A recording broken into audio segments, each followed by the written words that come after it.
आसमान की बुलंदियों पर नाम हो आपका, चांद की धरती पर मुकाम हो आपका।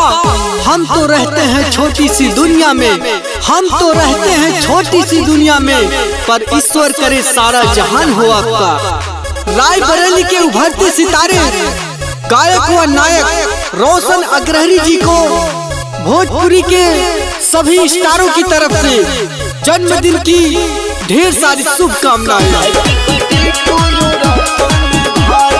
Music by Common Rock. झूमेंगे नाचेंगे खुशियाँ मनाएंगे, दीप जलेगा और घर को सजाएंगे। झूमेंगे नाचेंगे खुशियाँ मनाएंगे, दीप जलेगा और घर को सजाएंगे। बेटी था जिसका वो शुभ दिन आई, happy birthday to you Roshan भाई, तोहके हमारो उम्र लग जाई। Happy birthday to you Roshan भाई, तोहके हमारो उम्र लग जाई।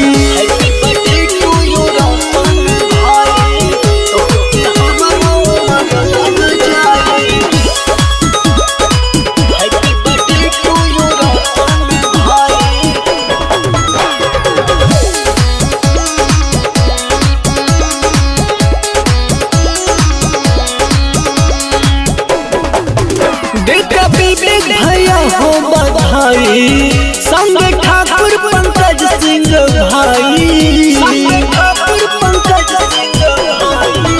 जन सागर एसपी न्यूज भाई, बेटा रोशन भैया के बधाई, बेटा गुरुजी निरहु बधाई। Happy birthday to you Roshan भाई, तोहके हमारो उम्र लग जाई। Happy birthday to you Roshan भाई, तोहके हमारो उम्र लग जाई।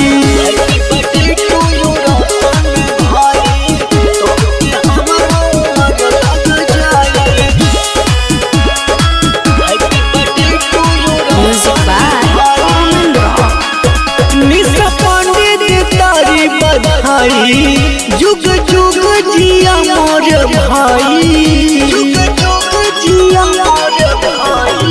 संतोष पहलवान आइल, संग चाचा बता सके आइल, राजा नितिन मोहित आई। Happy birthday to you Roshan भाई, तोहके हमारो उम्र लग जाई। Happy birthday to you Roshan भाई, तोहके हमारो उम्र लग